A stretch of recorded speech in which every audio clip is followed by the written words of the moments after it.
CarbonStore, uniting socially responsible, environmentally conscious businesses, landowners and communities. Hashtag plant trees aplenty in 2020. Help reduce the CO2 you produce. Join us and hashtag plant trees aplenty in 2020. Tree planting is the most effective way of mitigating climate change. You can contribute towards our climate change commitments as well as government tree planting targets. Whether you are a landowner looking to sell carbon credits or a company or individual looking to offset your carbon emissions, work with our professional forest managers and create new woodlands.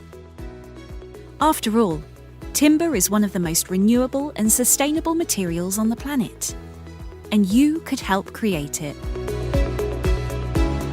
We can match your requirements and guide you through the woodland creation process. Trees are an investment in our future and bring many more benefits too. They can provide income from timber sales and carbon credits. They help prevent flooding, protect crops, and shelter livestock. They can improve biodiversity, prevent soil erosion, encourage wildlife, provide or enhance amenity opportunities, and build a healthy place where you can enjoy nature. CarbonStore works in partnership with BSW Timber, Maylor Forest Nurseries and Tilhill.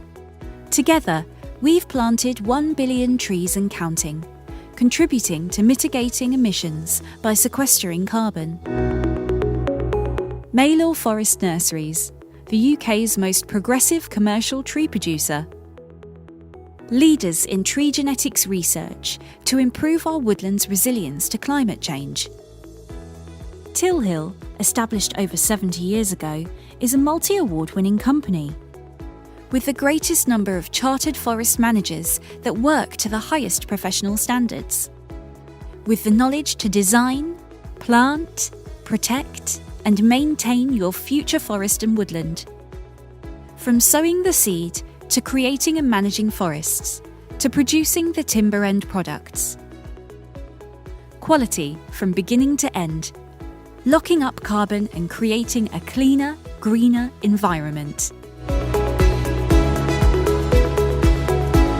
We owe it to our future generations.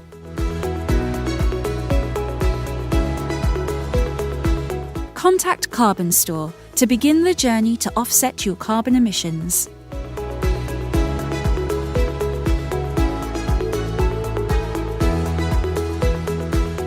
So, hashtag plant trees aplenty in 2020. Creating a cleaner, greener, low carbon economy.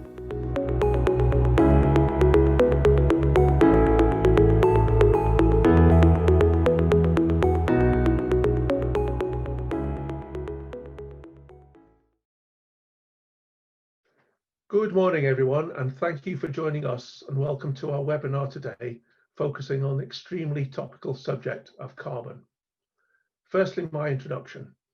I am David Edwards and I am Tilhill's Regional Manager for Wales and the Marches, and it's my pleasure to be your host today. We're now in a world of change: Brexit, Common Agricultural Policy, government land use initiatives, and to cap it all, coronavirus, which does not seem to want to go away. However, pushing through all these challenges is the ambition and indeed the necessity to develop a cleaner, greener environment for us all, and a significantly greater focus on carbon and climate mitigation. Forestry and woodland and the message to plant trees remain a steady and loyal partnership option when it comes to not only providing farmers and landowners with additional income streams, but for companies to use as a means of helping offset their carbon emissions. There really has never been a better time to plant trees. I hope this webinar will give you a glimpse of what the Woodland Carbon Code is all about, delivered to you by two experts in the carbon offsetting arena and the drivers of Tilhill's new business stream, CarbonStore. We'll have some time for questions and answers at the end, but do feel free to ask those questions on the Q&A function on screen, and we will endeavour to answer them as best we can once we've heard from our presenters. Our first speaker is Andy Baker, Project Manager for CarbonStore. Andy has a Bachelor of Science degree in Ecology and Environmental Science from Edinburgh and gained his wide-ranging forestry experience within Till Hill, with carbon sequestration having been the driver of his forestry career. Andy also represents the Institute of Chartered Foresters on the Woodland Carbon Code Advisory Board. Over to you, Andy. Thanks a lot for that, David. I'll just get my screen shared now. Marvellous. So good morning, everyone. As Mr. Edwards mentioned, I'd like to start by giving you a bit of a broad overview of the Woodland Carbon Code itself to help understand its wider purpose, its main objectives, and its chief beneficiaries, to hopefully offer some helpful context before we go on to the more finer details. So, the normal definition of the code is the UK's government-backed standard for woodland carbon projects. Now, essentially, this means it's the code of conduct, the rule book, and the regulatory body for woodland-based carbon offsetting projects. It defines which projects can get registered, how they get registered, and most importantly, the inspections, standards, and processes which are necessary to generate legally recognised, certified, the code uses the term verified, woodland carbon units, often abbreviated to WCUs. Now, it's these WCUs which can be sold by woodland owners to then be bought by companies to offset their carbon emissions. It's important to understand the code within the wider context of the UK's environmental objectives. We are legally committed in the UK to bring all greenhouse gas emissions to net zero by 2050.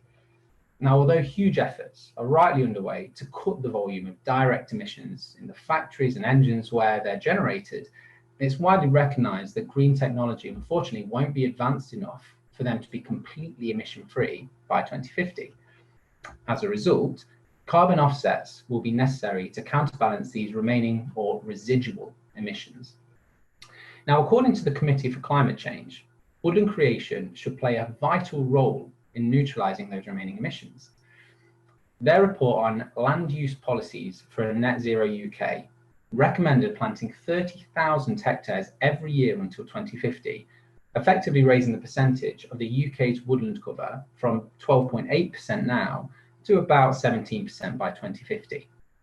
Realising these goals means incentivising the behaviour of two vital constituents in the process, landowners and companies. Now, landowners need to be encouraged to be dynamic with their land and to seek the opportunities to redeploy their less productive land as woodland. Now, on the other hand, the large organisations emitting greenhouse gases, which are generally companies but also include local authorities and government departments, are being encouraged to establish plans for achieving net zero emissions. Now, their first crucial step here is to reduce their emissions as much as possible through improving energy efficiencies, sourcing renewable energy, changing workplace practices, etc. Then and only then should they consider carbon offsetting through schemes like the Woodland Carbon Code to eliminate these residual emissions that they literally cannot prevent. Now, a fundamental principle of environmental policy is that the polluter pays. In line with this, companies are paying landowners for the offset units or carbon emission reduction rights which are generated by their woodlands. It is this payment which provides the necessary incentive to landowners, and it is the Woodland Carbon Code which makes this transaction legally recognisable, credible, and reliable for companies. So, how does the Woodland Carbon Code achieve this? Well, it follows the basic principles for carbon offset schemes outlined by the International Carbon Reduction and Offset Alliance, known as ICROA. This means that the volume of carbon sequestered must be measurable and quantifiable. The offsets must be permanent, with the international standard being for at least 100 years. The offsetting project must be additional. In other words, the woodland planting must be over and above that which would have happened anyway. And then finally, the projects must be independently certified or verified with the Carbon Code. As we shall see, The various steps which a landowner goes through to generate verified woodland carbon units have been specifically designed to satisfy each of these criteria. So the first principle to consider is the measurement of units. And this is where the Carbon Code's carbon calculator helps to quantify the volume of emissions reductions.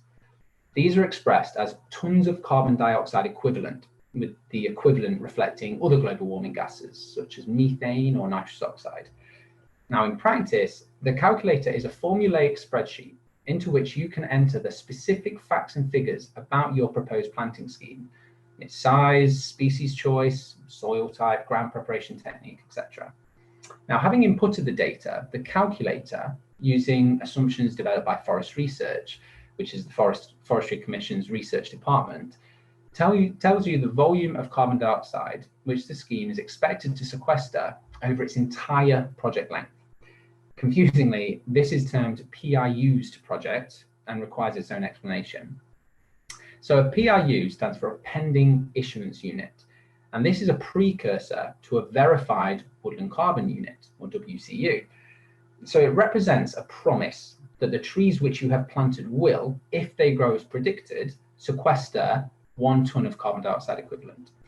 Because they're still pending, PIUs cannot be used by companies to offset any emissions right now, but they do help companies to develop a long-term plan for reducing their emissions.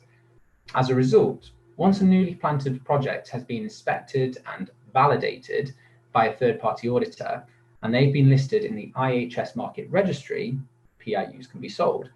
David will discuss more about the market and prices for PIUs in his section following this. However, you may instead prefer to wait and sell your woodland carbon once the trees have grown and you have delivered on the promise implicit in the PIU. In this case, you'll be selling a woodland carbon unit, or the WCU. Now, as mentioned earlier, 1 WCU represents a ton of carbon dioxide which is actually being sequestered and verified by an independent auditor. At the moment, this would be either the Soil Association or organic farmers and growers. Verification is an on-site inspection which occurs initially at year 5 and then every subsequent 10 years thereafter throughout a scheme's lifetime. It confirms the trees have grown as they should have and that the corresponding volume of carbon dioxide has been absorbed. Now, there are 2 crucially important things to note about WCUs. Firstly, if the trees grow as they should, you will be issued with 25% more WCUs than PIUs. Now, this is not generally well known and is essentially down to the Woodland Carbon Code wanting to be very conservative with their estimations initially of carbon sequestered, and is completely separate to what you may have heard of as the Woodland Carbon Unit Buffer. Now, I can explain more on this in the Q&A session later on if you are interested. Just as David mentioned, pop a request into the Q&A panel at the bottom. Secondly, is a commonly held misconception that more risk is associated with selling PIUs rather than WCUs. Now, I cannot stress enough that this is not the case. But again, I'm very conscious of time, and so please drop a question in and we'll cover that at the Q&A session at the end. So the next principle to outline is permanence.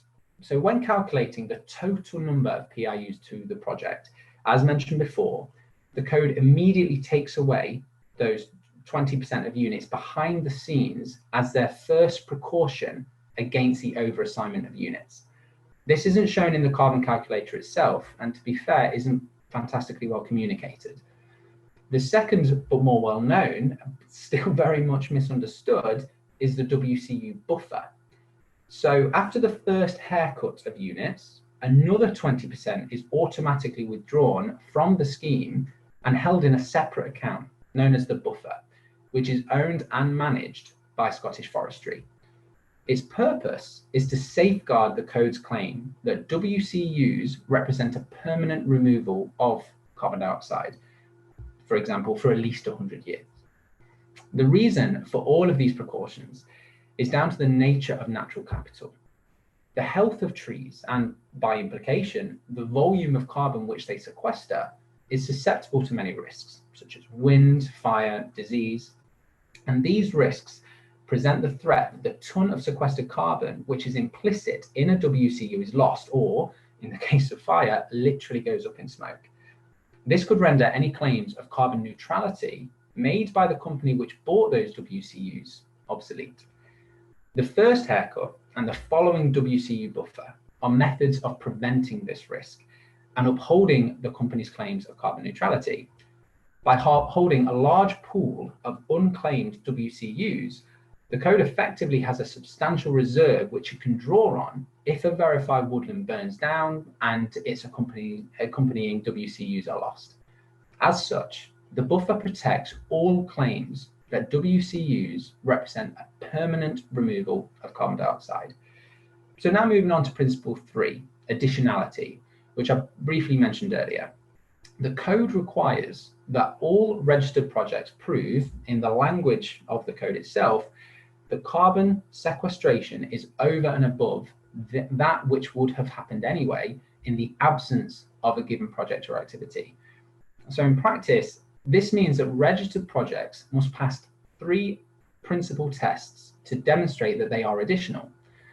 The initial test, the legal test, decrees that any woodland creation which is required by law is not eligible for carbon funding. This eliminates any compensatory planting projects or statutory commitments such as restocking. The second test, known as contribution of carbon finance, is designed to show that carbon-related income comprises a meaningful portion of a scheme's planting and establishment costs. It does this by stipulating that projected carbon income must account for at least 15% of the planting and establishment costs incurred by a project within its first 10 years. Because the value of carbon units has risen dramatically over the last year or two, this test is now far more easily passed than it was before. But the final check, the investment test, is more complex and requires the completion of the additionality spreadsheet. By calculating a project's net present value and its internal rate of return, both with and without carbon funding, it aims to demonstrate that, absent of carbon finance, the woodland creation would not be profitable, or that the woodland creation would not be the most profitable use for that area of land. So essentially, the investment test attempts to ensure that commercially focused planting schemes, whose economic viability will succeed irrespective of carbon funding, cannot generate carbon offsets. The code's final protocol, common to all global offsetting schemes, is the need for ongoing checks by independent auditors that the actual volume of sequestered carbon matches the projections made by the carbon calculator. This is known as verification, and as I explained earlier, each verification will, all being well, see a growing portion of the scheme's PIUs commuted to WCUs, what's known as reaching their vintage. Now, having, I hope, understood the code's general ethos and its main elements, the practical steps necessary to generating these verified WCUs fit neatly into place. The process begins with registering your scheme on the IHS Market Environmental Registry, the same organization which holds the buffer account. Akin to a bank account, this establishes a place where PIUs and WCUs are held in the landowner's name until they are sold. This can be done while the scheme is being designed, or currently up to 2 years after the implementation date, which is the date the project formally began. This 2 years is soon to be changed to 6 months though, but when this happens, the code will most likely allow for a 3-month or so transitionary period. But let's say, for instance, that registration occurred pre-planting. Once a date for planting is in the diary, we need to start preparing for validation. Central to this is the completion of the project design document, the PDD, which includes the carbon calculator and the additionality spreadsheet mentioned earlier. Once planting is completed, the scheme is ready to be validated by either organic farmers and growers or the Soil Association. Validation is an off-site check to confirm that the plans detailed in the PDD, the project design document, have been implemented accordingly so that the right trees are in the right place. Assuming all is okay, the scheme is issued with PIUs. 5 years after the start of planting, the scheme is then ready for its first verification when the same independent auditors verify that the trees are well established, growing healthily, and have sequestered the commensurate volume of carbon. All being well, the project will receive its first tranche of WCUs following this verification. This should be followed by further tranches when the scheme is verified again in year 15 and every subsequent 10 years for the duration of the project, which can be anywhere between 20 to 100 years. Now, I know that was a bit of a whirlwind through the carbon code, so don't worry if there are elements that still don't quite make sense. Please feel free to drop a question into the Q&A box, as David mentioned before, and we'll hopefully be able to cover it in either the end of this session or in our next webinar in the new year. But I'm very conscious of time, so back to you, David.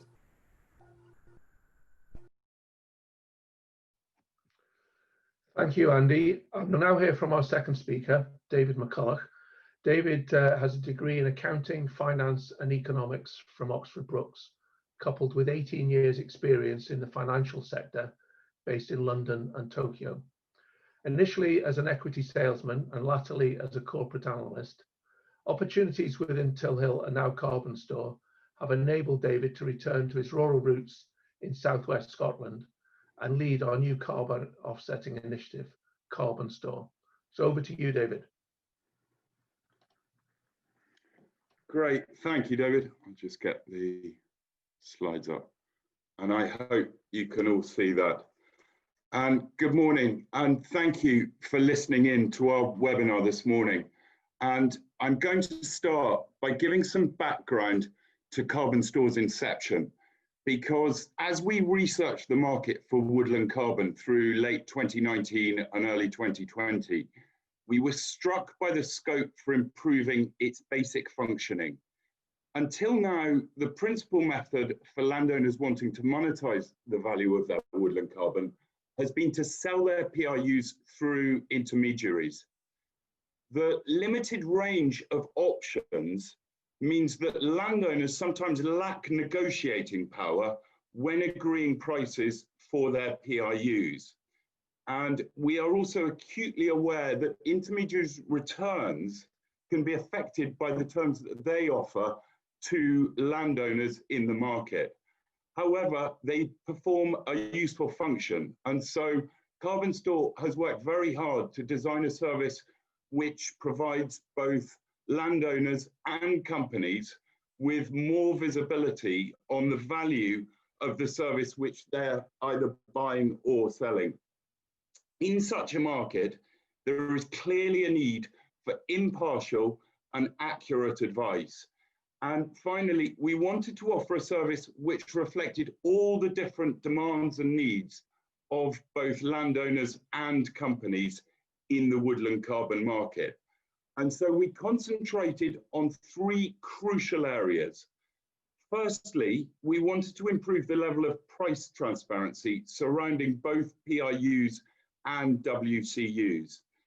As the two central parties in the exchange, landowners and companies need visibility on the true worth of the service which they are either providing and charging for or receiving and paying for. In our view, this is vital. Landowners must be properly compensated for the responsibilities which they assume whenever they sell PRUs or WCUs. Secondly, the market was too formulaic and rigid.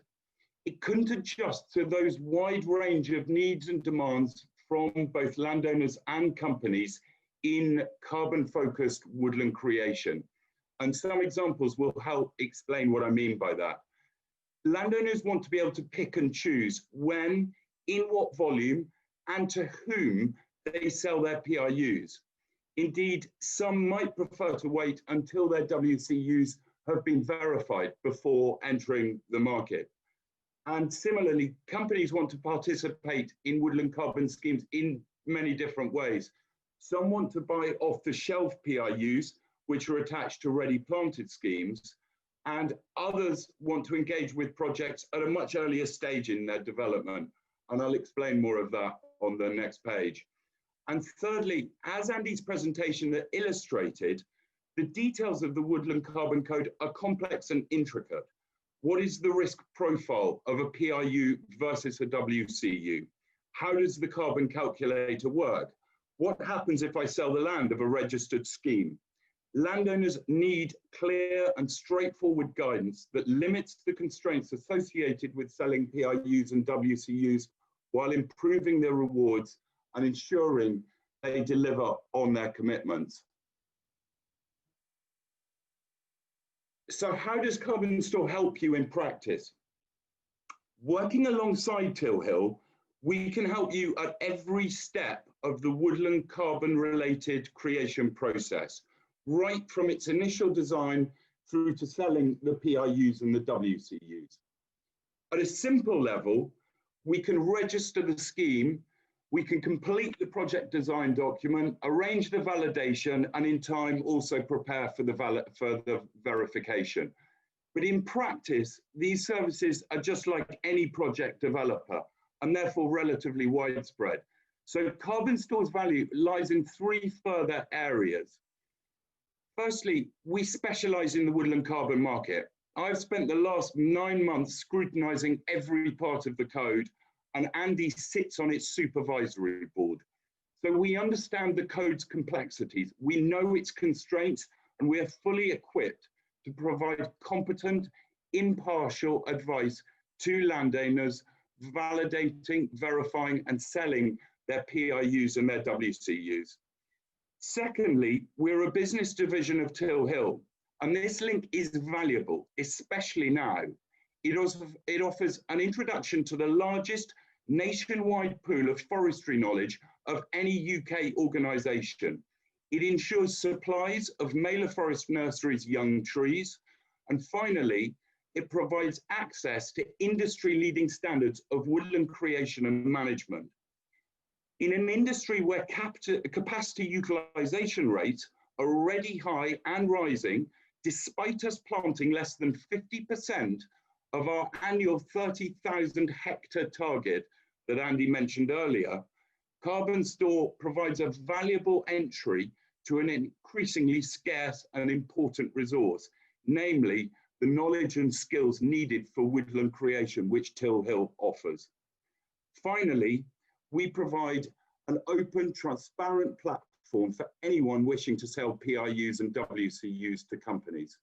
This platform allows both companies and landowners to know exactly the price which the other party received or paid for the PIUs. And I'll explain more of this on page 4. CarbonStore's services, they're best illustrated through a worked example, starting with a blank patch of land on which the owner would like to plant trees. During the initial design phase, we work with Till Hill's forest managers to, among other things, draw up plans for the optimal species mix, develop cash flow projections, and develop a long-term management plan for the woodland. It is important to recognise that the volume of sequestration varies markedly between different species. For example, over 100 years, 1 hectare of beech will sequester 624 tonnes of CO2, while the same area of hawthorn would sequester just 476 tonnes, about 30% less. So it's crucial that a project species mix is considered with these issues in mind. Till Hill will also supply a cash flow model detailing the project's likely costs and income, of which carbon funding is playing a growing part. Our strong links with the corporate sector means we can provide a fair and reasonable assessment of the expected value of a project's PIUs. Once these basic plans are drawn up and a start date for planting is in the diary, CarbonStore can get the project registered.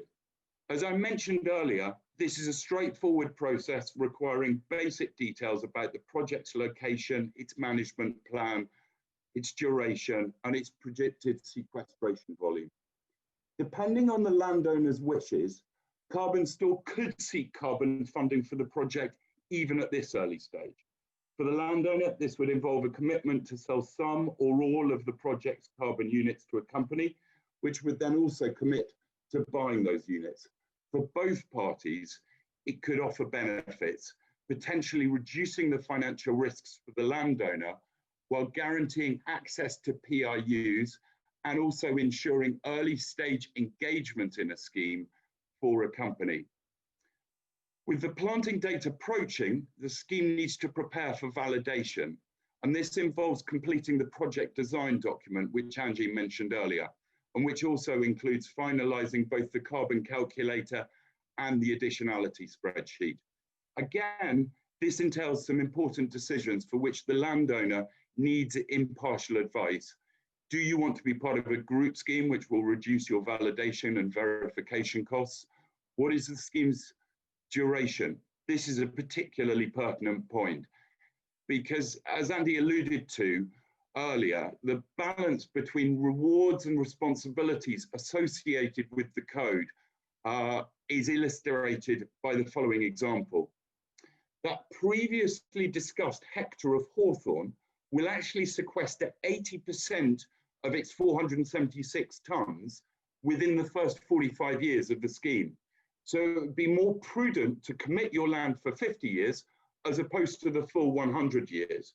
And a further consideration is raised when we see that the same hectare of beech will sequester just 55% of its 100-year potential in those first 45 years. We can help rectify each of these issues to maximise your carbon income. Once the project design documents are completed and submitted, the actual validation should be quite routine. It is important you book a slot with the auditors well in advance of planting because strong demand for that service means waiting times are stretching out. If the planting and the spreadsheets have all been done properly, everything should be well so that soon afterwards, the landowner becomes the legal owner of pending issuance units. So how does CarbonStore help sell these PIUs? We provide a platform where sellers can advertise their PIUs or WCUs and buyers can browse a broad selection of schemes and find the one which best matches their needs. As such, our website is available for all owners of registered projects to promote their woodland carbon. And we charge a percentage-based fee, which varies depending on the value of the transaction that we facilitate. As you can see from the carbon opportunities page on our website, we prepare a summary of the scheme's main characteristics: its location, its size, the number of PIUs available for sale, and the species mix, among other things. We then post this alongside photos of the project on our website. In order to increase the appeal of their carbon units, landowners should bear in mind companies' priorities when selecting a suitable project.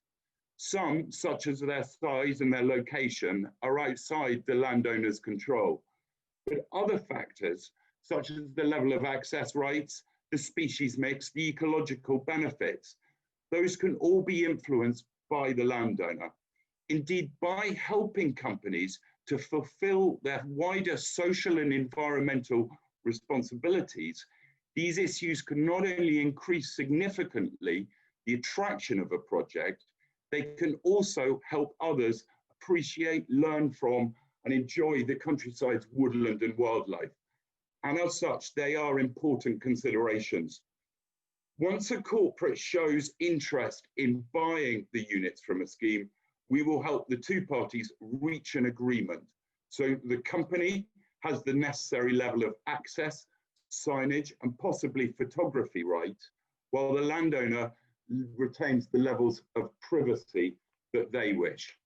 We will also help the landowner and the company agree a fair and equitable price for the carbon units. As we have said throughout the presentation, pricing transparency is vital for the success of the Woodland Carbon Code, and I go into this in more detail on the next page. With the terms of the agreement reached, we can codify these in a legal contract, the template for which we have been carefully drawing up over the last 4 months. The final stage simply involves overseeing the payment and the transfer of ownership of the PIUs or the retirement of the WCUs in the registry. And of course, we can help with this as well. It is in all of our interests to raise the level of price transparency across the woodland carbon market. Indeed, it is possible to argue that the Woodland Carbon Code's success hinges on providing landowners with the necessary incentive to redeploy their land as woodland. And that is much more likely to happen if they are receiving a fair market rate for their PRUs or their WCUs. Slide 5 therefore lists a variety of recent pricing points, which we have gleaned from comments across the market. Please treat these as guidelines only, but they should offer some insight on what is currently realistic. The prices paid for PRUs appears to be rising, and this trend has been supported by the Woodland Carbon Guarantees auction prices, which ranged between £19 and £24 per woodland carbon unit. In theory, PRU prices should be lower, but only to reflect the risk that the trees don't deliver on the promise, to only reflect the risk that the PRUs, that they don't deliver on their promise that the trees will grow up strong and healthy. In practice, PRUs are discounted by much more. In late 2019, we heard of companies being quoted between £9 and £10 per PRU at the lower end, and between £16 and £18 in the upper end. More recently, we understand that companies have been quoted around £12 per PRU. And according to one company's sustainability manager, the price seems to increase each time they call for a quote. A range around £12 per PRU also broadly matches the rate being assumed by certain woodland carbon related insurance policies. Recent quotes for PRUs to landowners are in a different range. One scheme in northwest Scotland was initially offered between £2 and £3 per PRU, though I'm told that the offer was doubled when they appealed. For some of the Welsh schemes advertised on our website, offers have been made around £8 per PRU. And this seems to be a realistic level for certain native schemes in Argyll. Corporate demand is strong and growing. However, you should also recognise that it can change quickly depending on corporate policies, personnel changes and budget. CarbonStore's model, offering robust legal contracts, well-informed impartial advice and fair, transparent prices helps insulate you against many of these issues. Please don't hesitate to get in touch if you have any thoughts or questions. And with that, I will pass back to David. Thank you there, David. First question, does the scheme buffer therefore protect both the buyers and the growers? And if I could put that to David, please. Sure. Essentially, it does. For buyers, it protects that concept of permanence that Andy mentioned in his presentation, because when companies make claims of carbon neutrality, those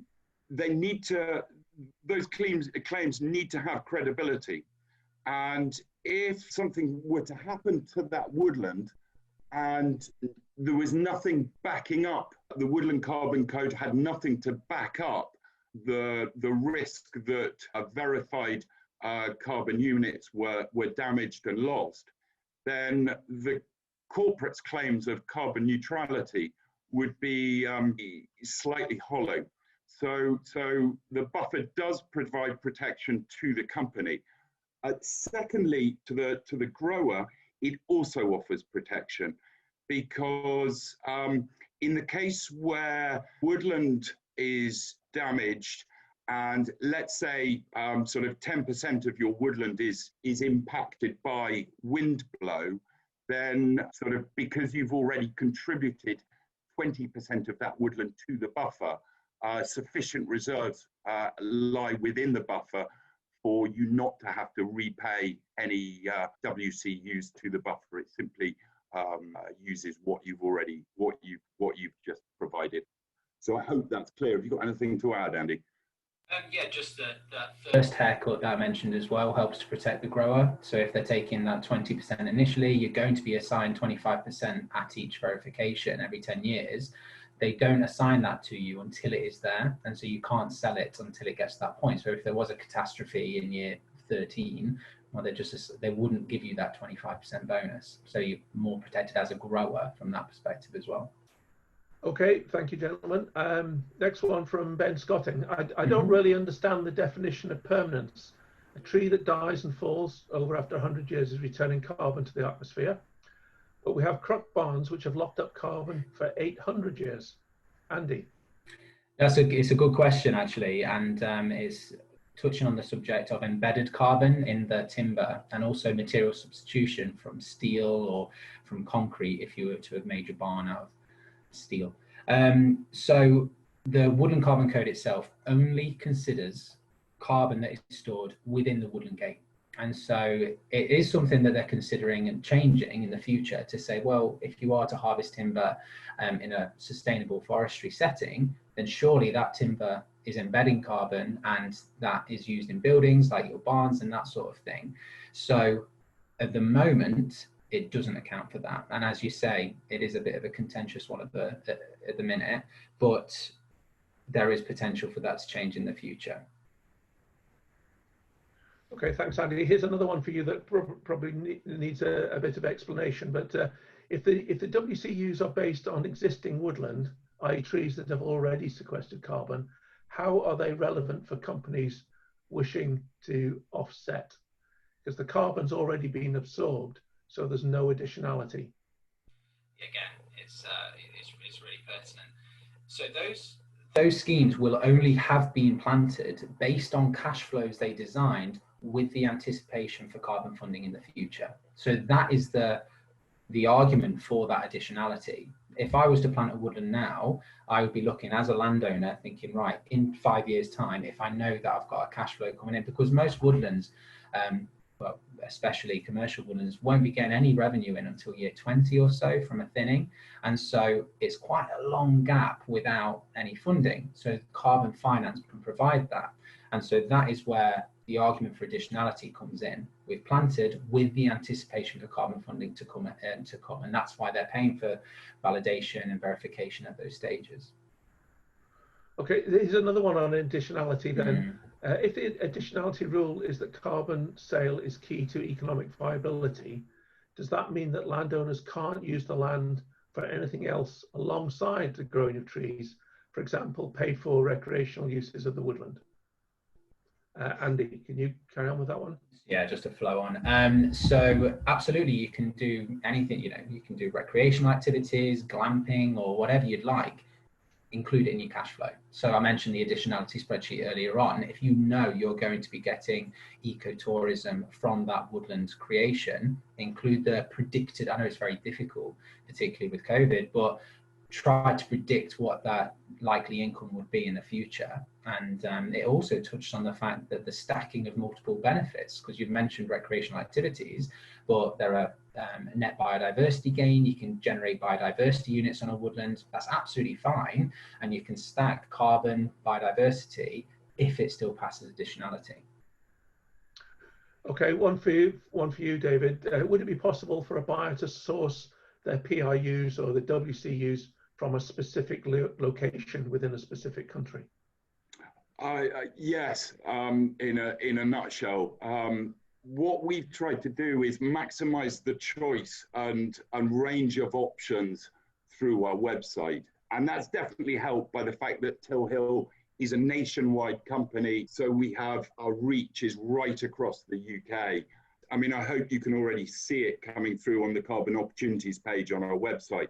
We've got schemes in Wales, we've got schemes in the north of Scotland, we've got schemes in central Scotland, and we've got schemes in the pipeline coming through in southern England and southeast England as well. So in a nutshell, yes. And just to add another dimension to that, because what we find is companies who are looking to sponsor a woodland creation scheme or buy the carbon units from a scheme, they often want that woodland to be located close to their headquarters so that it's sort of accessible for their employees or their customers. not just accessible, but visible as well. So that adds another sort of element to it, which we've definitely tried to reflect in our service. Okay, thank you. One for Andy from Mel. What's the smallest area of land suitable for carbon offset? So that's almost to consider that in two ways, Mel. So you've got to consider the fact that with the code, there is no minimum size. And so you can do a half a hectare woodland creation scheme. Is that worth it in terms of the number of carbon units you're going to generate and the value of those sales to cover verification, validation costs, etc. every 10 years? Probably not. So generally, David and I will say 3 to 4 hectares or so is the sort of minimum size you should be looking at.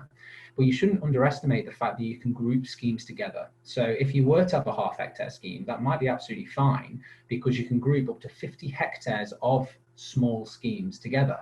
And that's to encourage it not just to be the larger scale schemes. So if you were to do an individual project, 3 or 4 hectares, but if you were to do a big group of projects, any size. Okay, another one for you, Andy. It's a follow-on about additionality. Yeah. And does additionality mean that most conifer schemes, which in themselves tend to be more profitable, will not be able to sell the carbon? Not necessarily. There's a couple of considerations, and there's another question that I've just seen that touched on this as well in terms of thinning and clear felling. So woodlands can be managed in a variety of ways under the Woodland Carbon Code, but the Carbon Code will assign fewer units depending on the level of intervention. We touched again earlier on the embedded carbon. That's contentious at the moment, but they don't account for any embedded carbon material substitution. So if you were to clear fell a scheme every 40 years, let's say a Sitka scheme for 100 years, what the Carbon Code does is they take an average amount of carbon as that is in the woodland at any one time, essentially. So if you think a clear fell, if this is the amount of carbon on a graph every 40 years clear felling, they will take an average line across all of that. And so when it comes to those more commercial schemes, as you mentioned, fewer units are assigned to those schemes. So where you may have a broadleaf 1 hectare scheme, very densely packed, 500 units per hectare, in a commercial scheme, it can be as low as 100 units if it's very heavily thinned and clear felled at year 35. And so the number of units you're assigned is fewer, but the scale is generally a lot larger. And so if you've got 100 hectares of a more commercial scheme, well, that makes more, even if you're assigned fewer units per hectare, you're still generating a large amount in total. So not necessarily. But as David touched on earlier, in terms of the type of schemes companies that are interested in purchasing, it ranges enormously, but we're finding slightly higher values for those more broadly for less intervened, I guess, schemes, more ecological benefits, etc., etc. Okay, another one for you then, Andy. Does the woodland carbon unit take account of the net carbon flow within the woodland soils? Again, that's a crucial point. The carbon calculator itself, it requires you to input the type of soil that's there. It only breaks into organomineral, which is a peat depth of 5 centimeters or above, or mineral. And then it requires previous land use, arable, pasture, and then also the ground preparation type you're going to use. And it varies from very low all the way up to like heavy agricultural ploughing. The more that you prepare the grounds, the more heavily you plough on the more organomineral soils with more organic material in there, the fewer units you are assigned.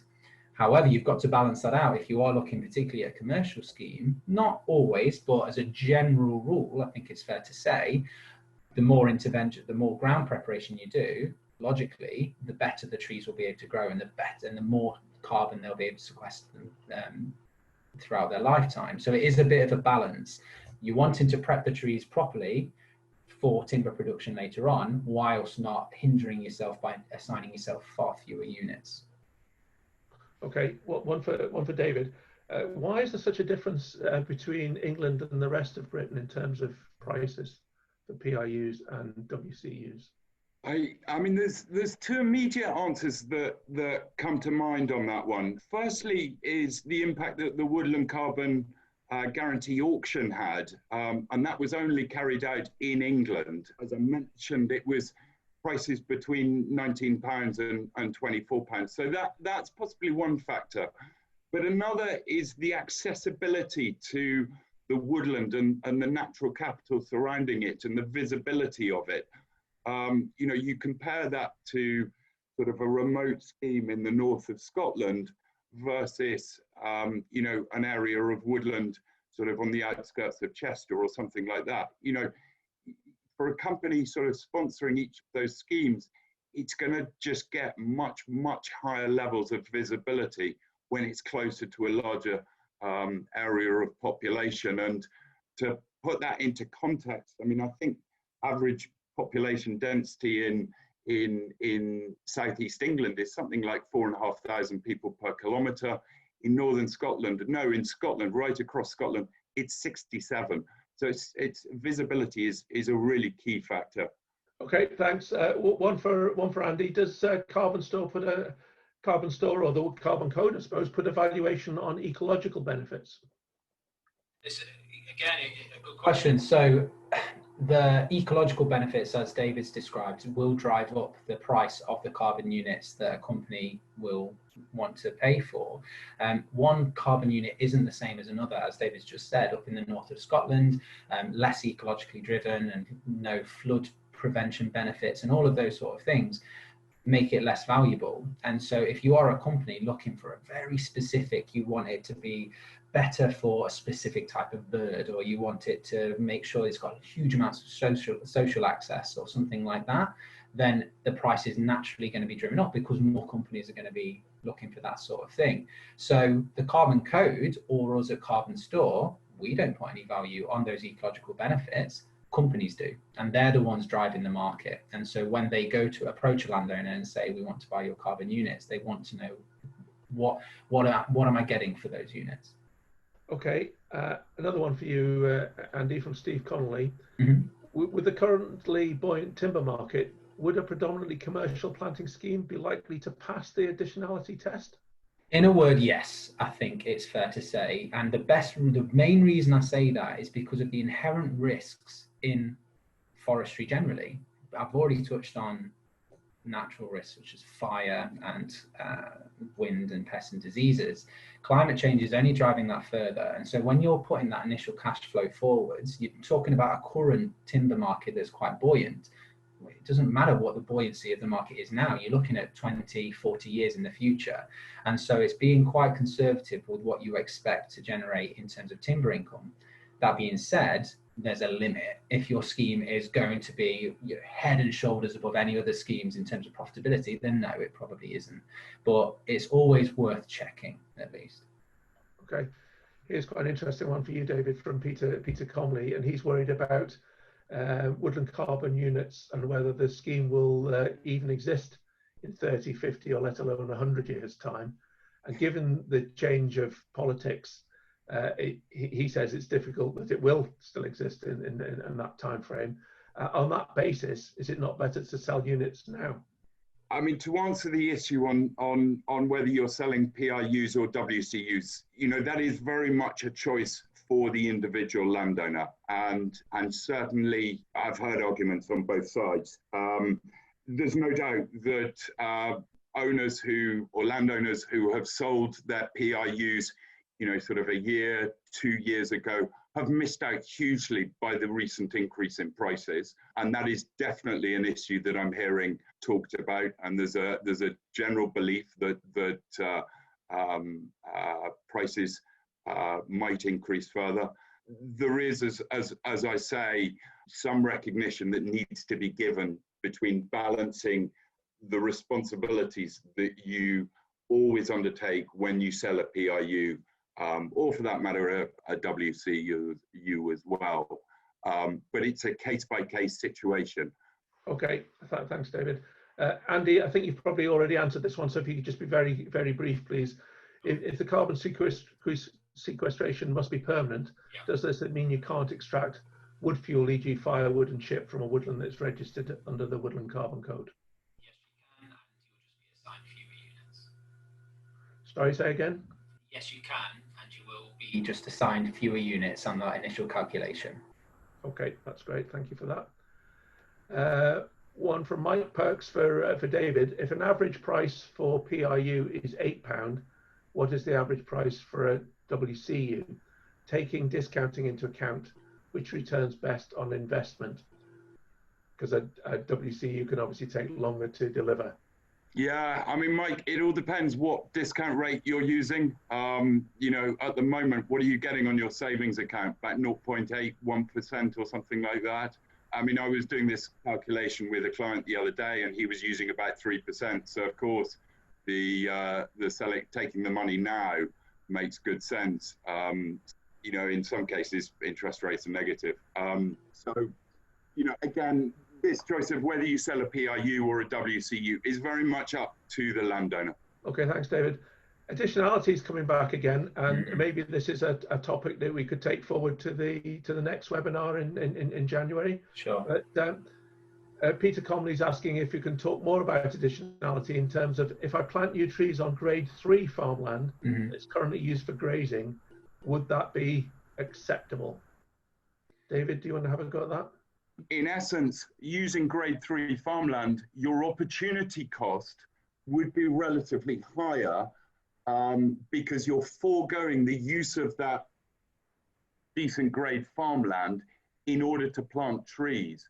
So in a sense, you're making the requirement for carbon funding higher and more important in order to justify financially your change of use of the land over to woodland.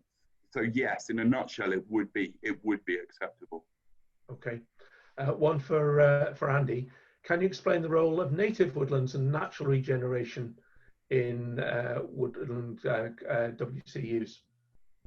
It's difficult because, you know, rewilding and allowing for just natural regeneration, if you were to leave a hectare of land to do that, the code doesn't account for that sort of planting in terms of generation of carbon units, and so it does have to be a planted area of land that is maintained effectively. And so, in a word, it doesn't really consider rewilding or the natural regeneration of woodlands in those calculations. However, the natural regeneration within an already established woodland, it would account for. So if you have planted up an area of woodland and accept that, you know, some shorter lived species like birch may fall down and the natural regeneration there, that is all accounted for. And again, following on from that question earlier about soil, the whole woodland itself, in terms of the soil, the trees, the roots, the biomass, is all included. Did another quick one, Andy, about taking products from the woodland. Mike Chapman's asking, can they grow the thin fell coppice and generally manage the carbon woodland in the conventional way? I think the answer is yes, isn't it? Absolutely. Yeah. Okay. Sue Morgan's asking, if you have an existing woodland, can you sell the WCUs, or is it just on newly planted schemes? Andy? Just newly planted, unfortunately. They're looking at potentially introducing in the future change in management, assigning carbon units to existing woodlands. And this is, again, quite because there's a huge amount more carbon that, particularly with only 50% or so of our woodlands being managed across the UK at the minute, introducing more management into these woodlands really could increase the carbon stored within them. At the minute, it's not accounted for, unfortunately. So Pete Comley's asking again. He's saying, given what Andy has just said, it looks like this scheme, talking about the Woodland Carbon Code, is evolving, and it might be better to wait and see if terms change to include sustainable use of timber afterwards. You have a comment on that, David? It's something we've talked about with the Woodland Carbon Code, and it's a very difficult sort of one to try and square, because on the one hand, they need to be very careful that the carbon benefits from that wood can only be claimed once, but at the same time, there's a very true case that, you know, a large proportion of timber products continue the sequestration of the carbon. So it's, I know the Woodland Carbon Code is very conscious of it, and equally carbon remains locked up in H beams and what have you is equally true. So we'll just have to watch and wait on that one. Okay, here's one, I think, one for you, Andy, which I think quite a short answer is appropriate. Should a commercial woodland owner aim to lock in to the scheme up to the point of expected harvest? What if the woodland grows more quickly than anticipated and you want to fell before the end of the locked-in period? So yeah, a good question. Be conservative. So if you are expecting at the minute with non-improved Sitka to be felling in year 40, put in a year 35 felling age and spread that over 4 different felling ages or something like that to hedge your bets, basically. So if you were to say, oh, actually, we are going to fell earlier, then you always have that option to do that, because it's not in breach of the code. You will just be assigned fewer units, which takes me on to the second part of that.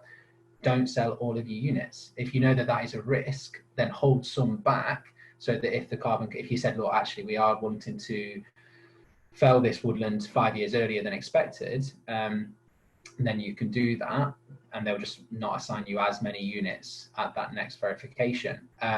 But as you say, when the carbon code calculator is only a prediction. So when it comes to verification, if your trees have grown fantastically well, they will assign you more units. So that 25% I mentioned is only an estimate. It's likely to be between 20 and 30% more.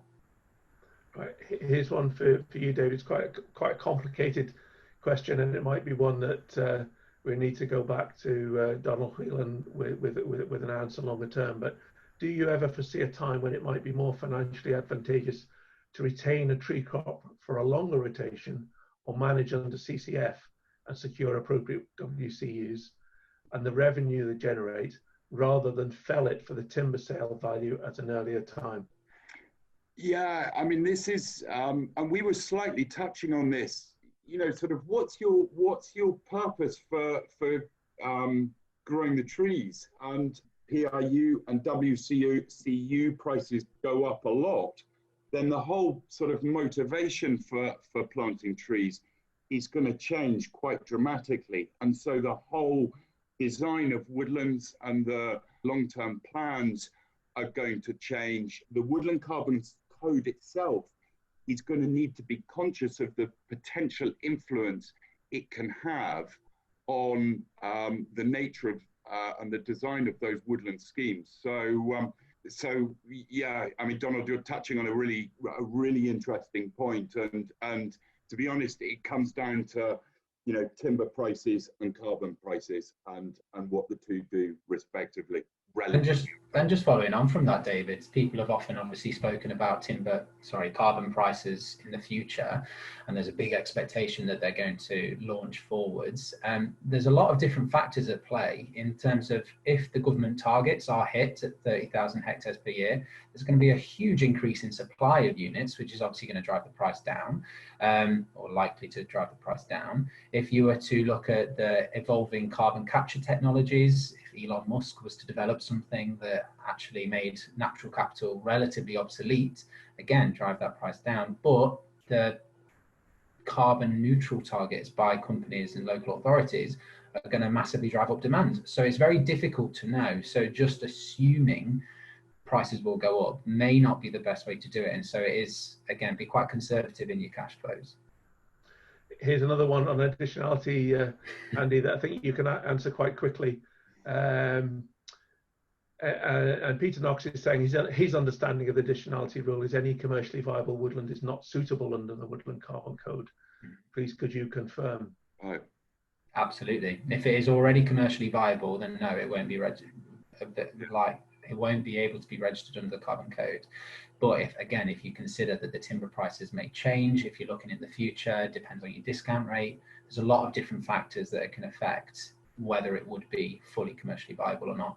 And also what the Carbon Code will allow for is, rather than just pushing as much Sitka into a scheme as you can, it allows for diversification. So if you were looking before and thinking, oh, it will only work if we have 75% Sitka, or drop it down to 60, drop it down to 50, and allow for those less economical species to come in, because you can be pushed up by the carbon finance. And so that allows for a more diverse woodland to be planted rather than it just being a heavily commercial conifer.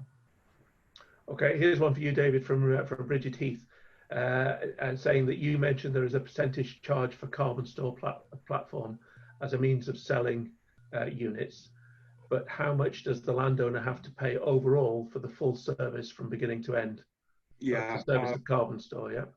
Yeah, I mean, sort of, Bridget, as you say, I mean, we do levy some commission fees, and also there are some costs which you have to pay for registering, validating, and verifying under the Woodland Carbon Code, and actually, I mean, sort of, if you're really interested, please get in touch, and I'll send you a specific spreadsheet outlining all the various costs associated with selling PIUs and WCUs, and I can go into that answer in much more detail.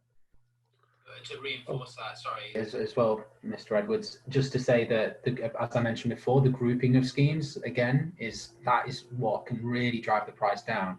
David just mentioned validation costs. You're looking at anywhere between 600, if you group it effectively together, £600 for a validation, up to £1,500, £1,600 for a validation if you were to do it on its own. So again, this is where CarbonStore, because we've got so many schemes coming through, we can make sure that your scheme is grouped as effectively as possible to reduce the price to you.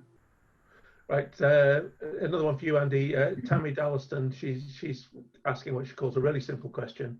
If wood is then sold to burn, all carbon offset is lost. Does the scheme protect against this? Again, this is what comes to the removal of carbon and timber from a woodland. That is one of the reasons why they only account for carbon stored within the forest gate, basically. So this is where, if you had 1,000 units being sequestered in let's say a clear fell scheme up to year 40, and then you felled all of it, and let's say worst case, this wouldn't happen, but worst case scenario, that all of those 1,000 units were burnt, then yeah, you'd say, well, then all of that carbon, as we mentioned before, has gone up in smoke. So how can you assign any units? Well, if you think for 40 years, you've been storing a significant amount of carbon, yeah, okay, it has been burnt, but for that period, you have stored carbon. And so that is why they take a very I'm talking like 30% of that 1,000. So you'd only get 300 units or so, rather than the full 1,000 if you are going to clear fell. And this is where commercial foresters will look differently, and they'll say, well, that's nonsense. 60% of that timber will be going into construction, and as mentioned earlier, will be going into barns and embedded carbon. But that is just the principle that the code is working under at the moment. So it does protect against that, and I hope you can see where that's the balance that they've tried to strike. Okay, here's one, David, for you. It's a sort of semi-legal question. Who will do the validation and verification work if this largely falls on the landowner? How will CarbonStore give corporates confidence that long-term commitments under the Woodland Carbon Code are met? Yeah, that's a really important question, and it's absolutely been central to the legal contracts that we've been, or the templates of the legal contracts that we've been working on, outlining what responsibilities landowners undertake when they sell PIUs or WCUs, and also what reassurance corporates can take, and the commitment to undertake the verifications, further down the line is an important part of those legal contracts. Okay, David, here's a crystal ball one for you. Anna Cockburn is asking, given the increase in the demand of companies looking to achieve net zero under the UK target, what would you expect the price of units to look like in 2030? I guess if you knew that, you could put a bet on it, couldn't you? Yeah, I mean, actually, I was discussing this. It's quite an interesting one because, at the moment, sort of woodland creation, it's quite heavily subsidised. It's very heavily subsidised by the government. And if we're going to be achieving 30,000 hectares per year, every year, then somehow or other, the government is going to want to sort of pull back on those, reduce those subsidies. And so there needs to be another sort of inducement that comes in and replaces those subsidies. So, you know, all the talk at the moment, sort of modeling from both sides of the coin, what sort of price of carbon you need to incentivize companies to reduce their emissions at source, rather than just sort of rely on offsetting, what price carbon needs in order to enable the government to pull back on its subsidies for woodland creation.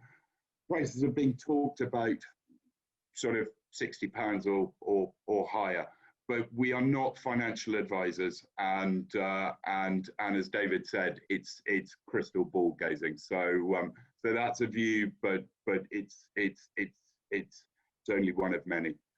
Okay, thanks, David. Andy, if sold as PRUs at year one, does the seller get any benefit from the 25% uplift at verification to woodland carbon units? It depends on your legal contract, Bruce, because if your legal contract with a company that's quite often you can get companies that will buy the carbon rights to your woodland, and so what they are saying is we get all of the carbon at every verification moving forwards. But if you're selling specifically, it's very important to check your legal contracts on this, because if you were to say instead, we are selling you 1,000 units, and then at year 15, the carbon code give you another 100 units, they're yours, and you can sell them at the price at that point. So it's often more sensible. Well, it depends on the way you plan it, on the finance system that you set up, but it can make sense to sell a specific number of units rather than selling all of the carbon rights, if that makes sense. Yeah, I mean, Andy, just to back you up on that, because Bruce, I mean, we've worked really hard to create a transparent sales process, and so yes, if you sell your PRUs with CarbonStore, you very definitely do get the 25% uplift in WCUs when they come to be verified. Right. One for Andy from Richard Powell. Is there a risk that an over-focus on carbon sequestration gives rise to odd decision making in terms of silviculture? And he's giving an example. What might be the best species choice for producing timber may not be the best in terms of carbon capture. And if this risk is recognised, how is it mitigated?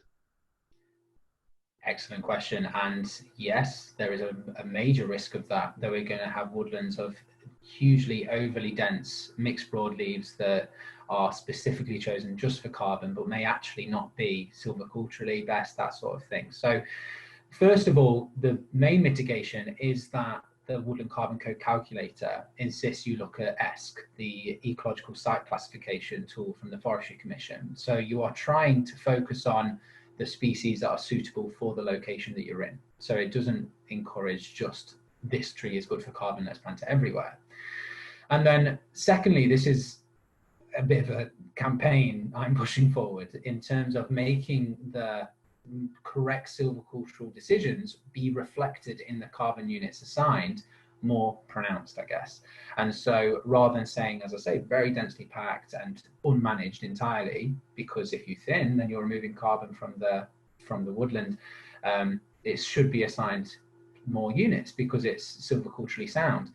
Unfortunately, there are then the risks, as David mentioned earlier. We don't know what's going to happen with timber in 20 years' time. Maybe everything we cut out will be burned. And so silviculturally, what's best now may not be what's silviculturally best for 20 years' time in terms of timber and carbon.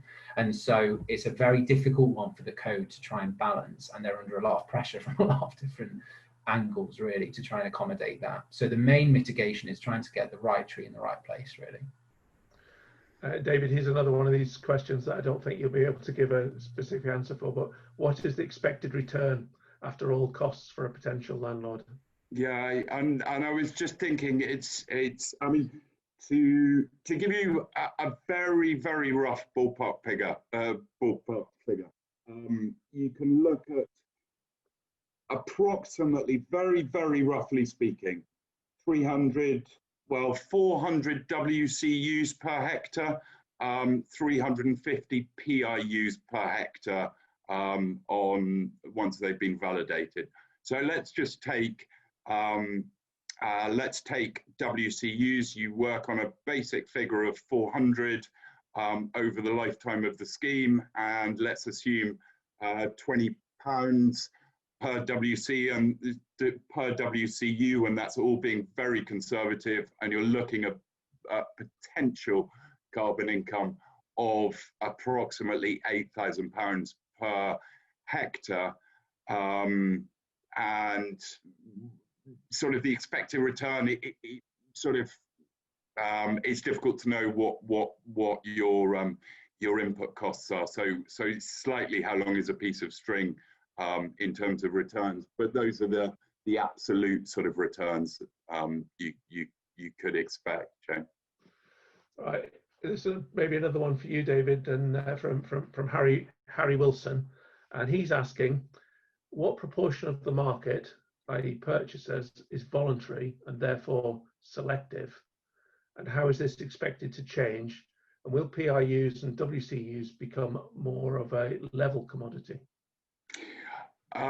So there's two parts to that question, and firstly, 100% of the woodland carbon market is still voluntary, and so it is still optional, and in essence, it is still a case of corporate social responsibility and environmental responsibility that determines whether they participate in woodland creation, and particularly UK woodland creation schemes. How is this expected to change? I mean, the Green Alliance Flight Path to Net Zero, they wrote a very long and detailed report. They're clearly making a strong case for woodland, UK-based woodland creation to be permissible as an offset for the airline industry. And then moving on to the final part of the question, will PIUs and WCUs become more of a level commodity? And I'm interpreting that in terms of, you know, the difference in pricing between WCUs and PIUs. And essentially it comes down to an issue of liquidity, I suspect. As I mentioned in the presentation, I mean, in theory, if you set a baseline level for woodland carbon units between 19 and 24 pounds, in line with the woodland carbon guarantee auction, you know, what's your risk that the woodland, freshly planted woodland, doesn't grow up and become, you know, actual verified WCUs? Well, insurers work on about, is it 5% or so? So in theory, you should be looking at a discount of £1 or something like that between a WCU price and a PIU price. But it's obviously bigger than that, and we need more liquidity in the market, and volume needs to go up, and we need more pricing transparency as well. Okay, another one for you, David. Caroline is asking, what range of carbon prices have you achieved so far? Yeah, so there was one scheme up in Scotland, and as I say, that was northern Scotland. Fairly Moving remote. away from your microphone there, David. I think we're struggling to hear you. Sorry, it was fairly remote, but ecologically lovely, and that was about £8 we were looking at, was realistic, and that then gets higher as we get down close to southeast. But I mean, again, £10 per tonne North Wales, 10, 11, 12 pounds per tonne North Wales. Okay, and Caroline, this is one for Andy. Caroline's also asking, who would manage the group schemes for validation and verification? The project developer, Caroline, and so this is where the person you sell your carbon units to, well, let's say just for CarbonStore, for example, we can be the project developer for a group of up to 15 projects of standard projects, or up to 50 hectares of smaller projects. So we'd be the project developer, and as the validation and verification dates come in every 10 years, you have the choice, basically, if you want to stay within that group, which most projects would, for simplicity, you can stay within that group, and then the project developer would be managing that validation and verification, but it'd still be down to the landowner to shoulder that cost. And so that is something, again, that you have to bear and encourage to include within your cash flow. Now, if you wanted to change groups for whatever reason, that's absolutely fine, and you can change groups through the IHS Market Registry. It's just there's a bit of admin sort of work to get involved in, so you're not tied down to a group in any way. Okay, another one for you, Andy. Do purchasers, sorry, for David, do purchasers via the CarbonStore platform pay a fee? Yes, they do. Yes, and as I say, the level of that fee varies with the size of the sort of transaction that we basically help facilitate. And I mean, please understand, there's a lot of costs associated for us in terms of marketing, in terms of drawing up the legal contracts, in terms of operating the website as well. So. Yes, we do charge a fee. Right. Okay. We're getting to the last two questions now. Zanderdale's asking, my main concern with the Woodland Carbon Code is that by reducing the amount of carbon stored and recorded because of thinning processes, etc., will this not push landowners to avoid thinning and avoid normal management techniques in pursuit of more money from the carbon units? So yeah, sorry, Andy. No, it's all right. So yeah, it's a very legitimate concern, Xander, and hopefully it's not that. Well, the price of carbon units will determine the level that pushes the market. If you were to get to the 50, 60, £100 per unit, then as David mentioned, everyone will just want to be planting trees for carbon, and so that will completely dominate the market. But in reality, would that happen? We don't know. The carbon code is evolving, and that is something that they've recently brought more people into the advisory board and into the executive board with more of a commercial focus, to be able to say, look, we need to make sure we are silviculturally managing these woodlands correctly.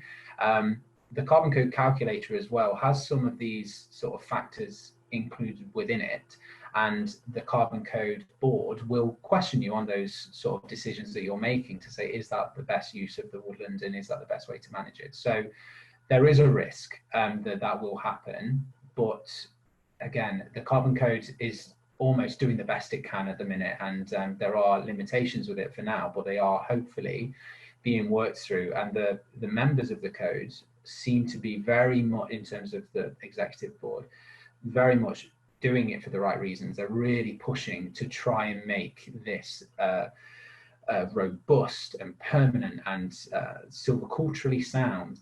But you can see how easily one slight loophole may affect this or that, and so they're trying to close those as quickly and effectively as they can. Okay, final question, and one for Andy from Peter Davis, and he's saying, I understand the Woodland Carbon Code is exclusively for new woodlands. What about clear felling part of an existing commercial woodland and then restocking? Is the restocked area eligible to enter into the scheme? Fortunately not, Peter. No, it is purely for new woodland creation. Even people have spoken to me about, well, if we clear felled Sitka and replanted with mixed broadleaves, it's still not allowed at the moment. But there are potential changes, as I mentioned before, in changes of management and changes in species composition that the code are considering to start assigning units in the future.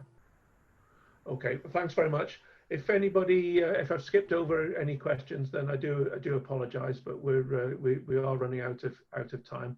Thanks, guys. If people do have questions, then please go to the CarbonStore website and ask David and Andy direct, and they'll be able to give you the answers. But they've given us an insight and a better understanding of how the carbon market works, hopefully, and how CarbonStore can help you achieve your carbon offsetting ambitions. CarbonStore is unique. It's a partnership with Till Hill and Mailer Forest Nurseries, together with its open and transparent approach to the carbon market, make it so. Together, we grow the seed, we design the schemes, plant the trees, manage them and sell the carbon units. A truly one-stop shop. Over the years, Till Hill has planted about 1 billion trees. We do this as a living and we know what we're doing, and we want you to benefit from our experience. So thank you for listening and for your questions. Please do get in touch with us for further information on anything you've heard today. And as I say, contact us through the CarbonStore website. We will be focusing carbon in even greater detail on our next webinar, which is on the 28th of January next year. So please make a note in your diary and keep an eye on our website and social media for the official announcement.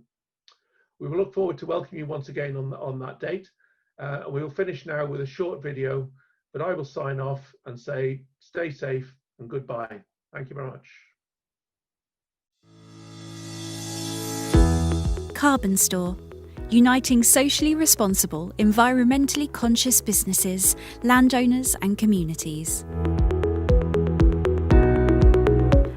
Plant trees aplenty in 2020. Help reduce the CO2 you produce. Join us and plant trees aplenty in 2020. Tree planting is the most effective way of mitigating climate change. You can contribute towards our climate change commitments as well as government tree planting targets.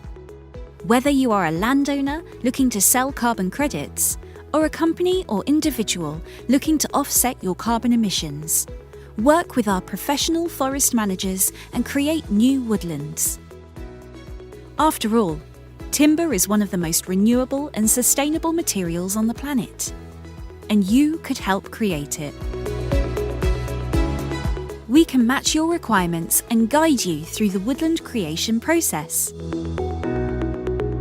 Trees are an investment in our future and bring many more benefits too. They can provide income from timber sales and carbon credits. They help prevent flooding, protect crops, and shelter livestock. They can improve biodiversity, prevent soil erosion, encourage wildlife, provide or enhance amenity opportunities, and build a healthy place where you can enjoy nature. CarbonStore works in partnership with BSW Timber, Mailer Forest Nurseries and Till Hill. Together, we've planted 1 billion trees and counting, contributing to mitigating emissions by sequestering carbon. Mailer Forest Nurseries, the UK's most progressive commercial tree producer. Leaders in tree genetics research to improve our woodlands' resilience to climate change. Till Hill, established over 70 years ago, is a multi-award-winning company with the greatest number of chartered forest managers that work to the highest professional standards. With the knowledge to design, plant, protect, and maintain your future forest and woodland. From sowing the seed to creating and managing forests, to producing the timber end products. Quality from beginning to end, locking up carbon and creating a cleaner, greener environment. We owe it to our future generations.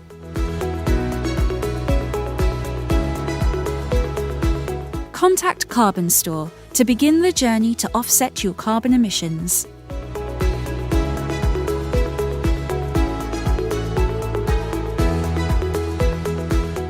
So, plant trees aplenty in 2020. Creating a cleaner, greener, low carbon economy.